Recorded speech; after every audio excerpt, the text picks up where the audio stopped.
பேரறிஞர் அண்ணா அவர்கள் தொடங்கப்பட்ட கட்சியை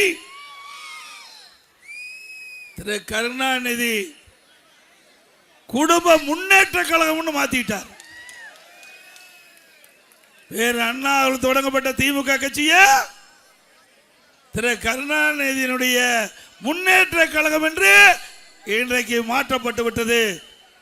இது இப்ப இருக்கிற திமுக கட்சி அல்ல, திரு கருணாநிதியுடைய குடும்ப கட்சி. உண்மைதானே? சத்தமா சொல்லுங்க. ஸ்டாலின் காது. பேரறிஞர் அவர்கள் என்ன நோக்கத்திற்கு திமுகவை தொடங்கினாரோ அந்த நோக்கம் இன்றைக்கு சிதைந்து விட்டது. இன்றைக்கு ஒரு குடும்பத்தினுடைய ஆதிக்கத்தில் திமுக சிக்கி சின்ன பின்னமாய் கொண்டிருக்கிறது. இன்றைக்கு திமுக என்று சொன்னால் அது திரு கருணாநிதி குடும்பம், திரு ஸ்டாலின் குடும்பம். திரு கருணாநிதி திரு ஸ்டாலின் குடும்பம்னா திமுக. அது கட்சி அல்ல, கார்ப்பரேட் கம்பெனி. ஆனா பேரறிஞர் அண்ணா அவர்கள் கண்ட கனவை நம்முடைய இருவரும் தலைவர்கள், பொன்மனச்செம்மல் புரட்சி தலைவர் எம்ஜிஆர் அவர்கள், இதயம் புரட்சி தலைவி அம்மா அவர்கள், அம்மாவுடைய மறைவுக்கு பிறகு நாம் எல்லோரும் இருவரும் தலைவர்கள் கண்ட கனவை நனவாக்கி கொண்டிருக்கின்றோம். நனவாக்கிட்டு இருக்கோம்ல.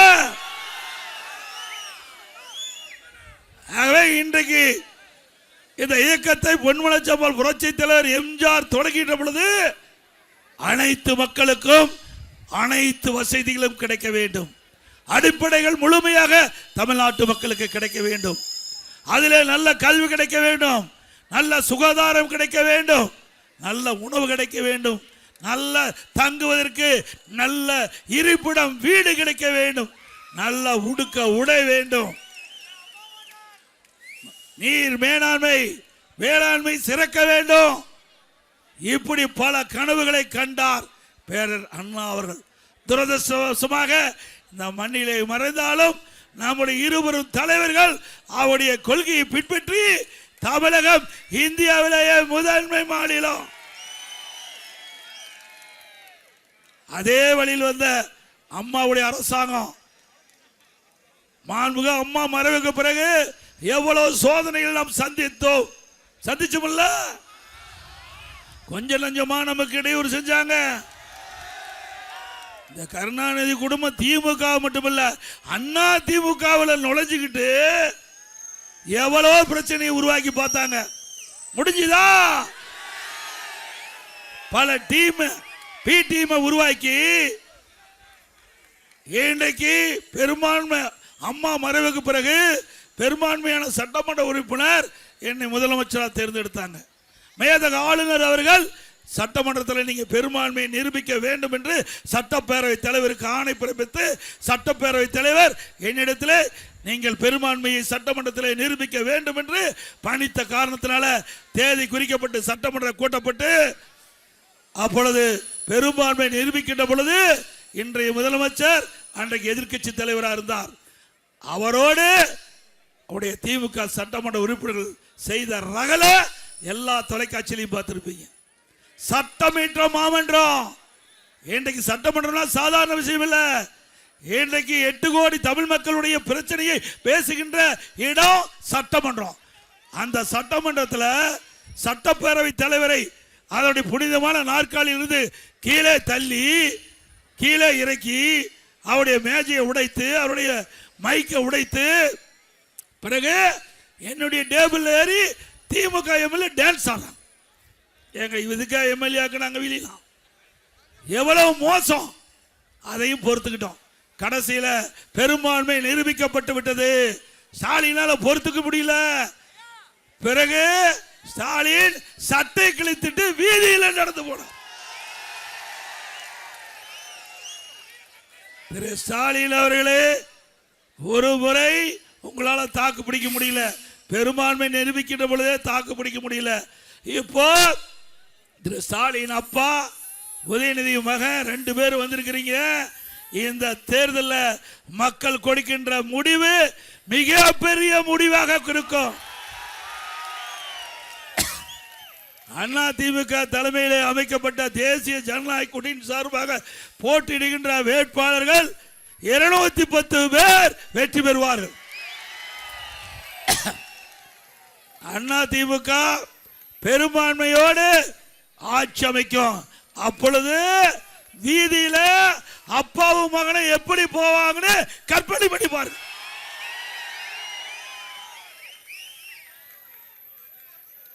என்னென்னலாம் பிரச்சனை பண்ணி கொஞ்சம் நஞ்சமா. அதுக்கு பிறகு ஒரு ஆளை பிடிச்சிக்கிட்டாங்க. யாருன்னு உங்களுக்கு தெரியும்.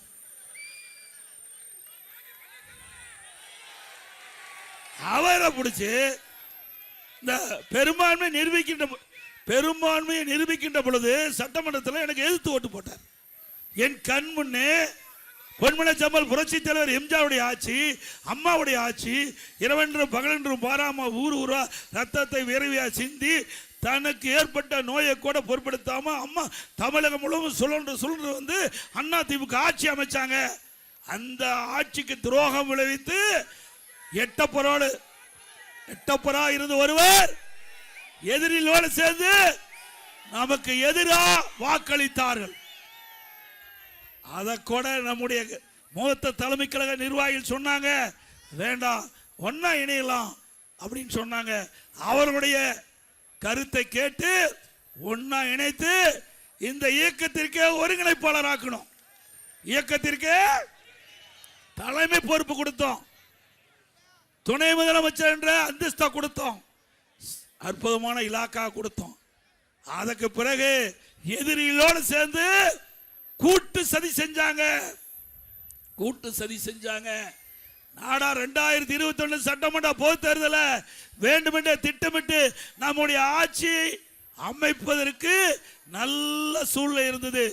தென் மாவட்டத்தில் வேண்டுமென்றே திட்டமிட்டு சுற்றுப்பயணம் மேற்கொள்ளாம திமுக பி டீமா இருந்து வெற்றி வாய்ப்பை இழக்க செய்தார்கள். இப்படிப்பட்டவர்கள் யார் என்று அடையாளம் காட்டப்பட்டு விட்டது. காட்டிட்டாங்கல்ல. பூனைக்குட்டி வெளியில் வந்துடுது. பூனைக்குட்டி உண்மையான முகம் மக்களுக்கு தெரிந்து விட்டது. இப்ப எங்க போய் சேர்ந்திருக்கிறார்? கேவலம் இல்ல.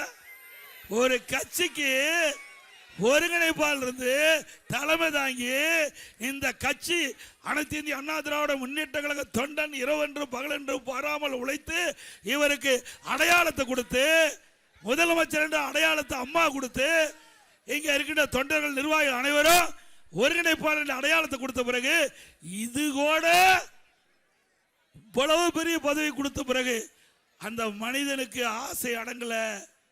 எங்க போய் சேர்ந்திருக்கிறாரு? தீய சக்தி திமுகவோடு சேர்ந்துட்டான்.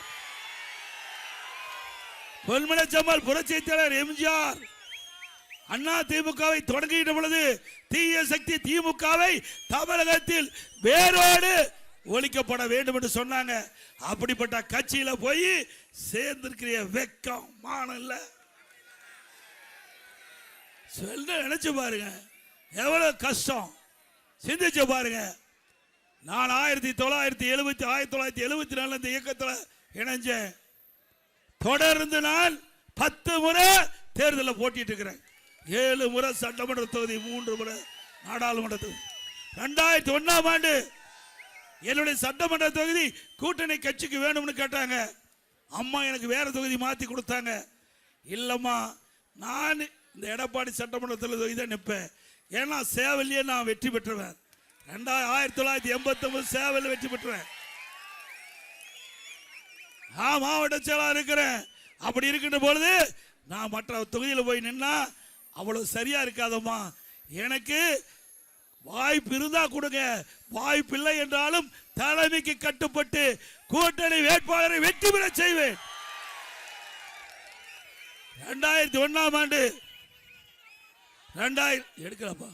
2001ஆம் ஆண்டு கூட்டணி வேட்பாளருக்கு ஆதரவு திரட்டி வெற்றி பெற செய்தேன். அம்மா அப்படி எல்லா தலைவரும் அழைத்து சொன்னாங்க. நான் எடப்பாடி பழனிசாமிகிட்ட சொன்னேன், பக்கத்து தொகுதியில் போய் நில்லுங்க, உங்களுக்கு நல்ல வாய்ப்பு கொடுக்குறேன்னாங்க. நான் வாய்ப்புக்காக பார்க்கல, தலைமைக்கு கட்டுப்பட்டவன். பதவிக்காக நாங்கள் வெல்லமா? இந்த கட்சி எப்படி உடம்புல உயிர் இருக்குது அதுபோல கட்சியை உயிரா நினைக்கிறவன். அடுத்தது 2004ஆம் ஆண்டு எனக்கு கொள்கை பரப்பு செயலாளராக கொடுத்தாங்க. என்னுடைய நடவடிக்கை பார்த்து எனக்கு அம்மா சொன்னாங்க, நான் வைத்த பதவி பொன்மனச்செம்மல் புரட்சி தலைவர் எம்ஜிஆர் இருக்கிற காலத்தில் எனக்கு கொள்கை பரப்பு செயலாளராக அடையாளம் காட்டப்பட்டார். அந்த பதவியை உங்களுக்கு தரேன்னு சொல்லி எனக்கு கொடுத்தார். அப்படி கட்சிக்காக உழைத்தவர்கள் நாங்கள், கட்சிக்காக பாடுபட்டவர்கள், தலைமைக்கு விசுவாசமாக இருந்தோம். அதனால தான் உங்களை போலிக்கின்ற நிர்வாகிகள் தொண்டர்கள் எனக்கு இந்த உயர்தரனை கொடுத்திருக்கிறீங்க. உண்மை எப்பொழுதும் உறங்காது, உண்மை எப்பொழுதும் வெல்லும். தர்மத்தின் வாழ்வுதன்மை சூதுகவும் மீண்டும் தர்மம் வெல்லும். இன்றைக்கு இந்த இயக்கத்தை எவ்வளவு பேர் முயற்சி செய்தார்கள், எவ்வளவு வழக்குகளை போட்டார்கள், எவ்வளவு பிரச்சனையை தூண்டிவிட்டு பார்த்தார்கள். அத்தனையும் இங்க இருக்கின்ற நிர்வாகிகள் தொண்டர்கள் நிர்வாகிகள் அத்தனை பேர் துணையோடு தவிடுபடி ஆக்கினோம். அண்ணா திமுக என்ன ஒரு சிறப்பான இயக்கம் என்று பெயர் எடுக்கின்ற அளவுக்கு இன்றைக்கு நிலைநாட்டி இருக்கிறோம். சிந்திச்சு பாருங்க, பத்திரிகையில் என்னன்னா எழுதுனாங்க, எடப்பாடி பழனிசாமி பிஜேபிக்கு அடிமை, சீட்டை அள்ளி கொடுத்துருவாரு, உங்களை எல்லாம் ஏமாற்றிடுவாருன்னு ஒரு பொய்யான தகவலை அவதூறு பிரச்சாரத்தை மேற்கொண்டாங்க. ஆனா திமுகவும் காங்கிரஸ் 20 நாட்கள் கூட்டணி பேச்சுவார்த்தை நடத்தினாங்க. ஒரு நாள் 2 நாள்ல 20 நாட்கள் போராட்டம். திமுக காங்கிரஸ் பத்தி பேசுறாங்க, காங்கிரஸ்காரர் திமுக பத்தி பேசுறாங்க. இப்படி ஒருவருக்கு ஒருவர் மாறி மாறி பேசி பேசி பத்திரிகையிலையும் ஊடகத்தில் இந்த செய்தி தான். ஒரு காலகட்டத்தில் காங்கிரஸ் திமுக விலகி விடுவோம் என்ற நிலைக்கு கூட பத்திரிகை செய்தி வந்தது. அண்ணா திமுக அப்படி இல்லை. நாம நம்முடைய கூட்டணி கட்சி தலைவர் அண்ணா திமுக தலைமை அலுவலகத்துக்கு வந்தாங்க. 2 மணி நேரம் பேச்சுவார்த்தை நடத்தணும். பேச்சுவார்த்தை உடன்பாடு ஏற்பட்டது. மகிழ்ச்சியோட நம்முடைய கூட்டணியில் அங்கம் வைக்கின்ற ஒவ்வொரு கட்சிக்கும், பாட்டாளி மக்கள் கட்சிக்கு இத்தனை இடம், பாரதிய ஜனதா கட்சிக்கு இத்தனை இடம், அம்மா மக்கள் முன்னேற்ற கழகத்துக்கு இத்தனை இடம். 2 மணி நேரத்தில் நிருபர்களை அழைத்து கூட்டணி பேச்சுவார்த்தை முடிந்து கூட்டணி உடன்படிக்கை ஏற்பட்டு அறிவித்த ஒரே கட்சி அண்ணா திமுக கட்சி.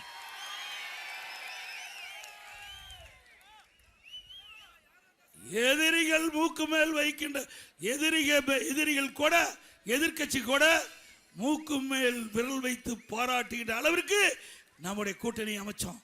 நம்முடைய கூட்டணி இயற்கையான கூட்டணி. திமுக அப்படியே இருக்குது. அழுது கொண்டே சிரிக்கிறேன். இன்றைக்கு மறுமலர்ச்சி திராவிட முன்னேற்ற கழகம் அவருடைய மூத்த தலைவர் ஒருவர் போய் திமுகவோட பேச்சுவார்த்தை நடத்திட்டு வெளியில் வரும்போது அவர் சொல்றாரு, அழுது கொண்டே சிரிக்கிறார், அழுது கொண்டே. அப்படித்தான் அந்த கூட்டணி இருக்குது. அவ யாராவது மனசார கூட்டணியில் இடம் பெற்றாங்களா?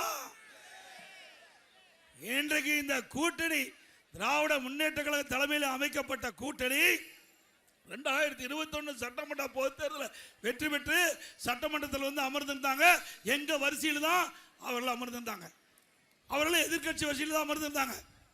நான் அவரிடத்துல சொன்னேன், நீங்க மக்களுடைய பிரச்சனையை சட்டமன்றத்தில் எடுத்து சொன்னா தான் உங்களுக்கு மக்களிடத்தில் செல்வாக்கு இருக்கும். நான் சொல்லுவதில் கேட்கல. 5 வருஷம் ஜால்ரா போட்டாங்க. திமுகவுக்கு, திமுக அரசுக்கு 5 வருஷம் ஜால்ரா போட்டாங்க. விளைவு என்ன? போன 2021ஆம் ஆண்டு அவளுக்கு ஒதுக்கப்பட்ட இடத்தை விட ஒரு இடம் குறைவு கம்யூனிஸ்டுக்கு. அதுதான் திமுக. 5 ஆண்டு காலம் திராவிட முன்னேற்ற கழக அரசை தாங்கி பிடித்த கூட்டணி கட்சிக்கு கொடுத்த பரிசு ஒரு இடம் குறைவு. பிறகு திருமாவளவன், நான் என்ன செய்யறது, அவர் புலம்புறாரு, கட்சியை உடைச்சிருவாங்க, இல்லாட்டி கட்சியை உடைத்து விடுவார்கள். அவர் என்ன சொன்னார், என்னென்னமோ எதிர்பார்த்தோம், கடைசி வரைக்கும் பேச்சுவார்த்தை இறுதியில் அறிவிச்ச காலத்தினாலதான் தகுந்த வேட்பாளரை நிறுத்த முடியல. இன்னொன்று, காட்டு மன்னார் கோயில்ல ஒரு வேட்பாளர் அறிவிச்சிட்டாங்க. அவர் என்னங்கிறாரு, நான் காங்கிரஸ் கட்சிக்காரங்கிறார். யாரு இன்னைக்கு விடுதலை சிறுத்தையின் சார்பாக நிறுத்தப்படுகின்ற வேட்பாளர் அவர் காங்கிரஸ் கட்சிக்கிறார். இப்படியெல்லாம் குழப்பம் திராவிட முன்னேற்ற கழக தலைமையிலே அமைக்கப்பட்ட கூட்டணியில நிலவிக் கொண்டிருக்குது. அண்ணா திமுக அப்படி அல்ல, ஜெட் வேகத்தில் போயிட்டு இருக்குது. ஜெட் வேகத்தில் போயிட்டு இருக்குது. நாம கூட்டணி அமைச்சோம், அடுத்த நாள் தேர்தல் அறிக்கை வெளியிட்டோம், அதுக்கு அடுத்த நாள் முதல் வேட்பாளர் பட்டியல் அறிவிக்கப்பட்டது, இரண்டாம் நாள் இரண்டாவது வேட்பாளர் பட்டியல் அறிவிச்சோம், 2 நாள் கழிச்சு 3வது வேட்பாளர் பட்டியல் அறிவிக்கப்பட்டது. ஆக அண்ணா திமுகவை பொறுத்த வரைக்கும் நம்பர் 1 இந்த தேர்தல். நம்முடைய அனைத்து இந்திய அண்ணா திராவிட முன்னேற்ற கழக தேர்தல் அறிவிப்பும் நம்பர் 1. அப்படி எல்லாவற்றிலையுமே உன்னிப்பா கவனித்து நிதானமாக மக்கள் என்ன எண்ணுகிறார்கள், தொண்டர்கள் என்ன எண்ணுகிறார்கள், அதன் அடிப்படையில் அதிமுக பிரம்மாண்டமாக இன்றைக்கு சிறப்பாக செயல்பட்டுகின்ற இயக்கம் அதிமுக இயக்கம்.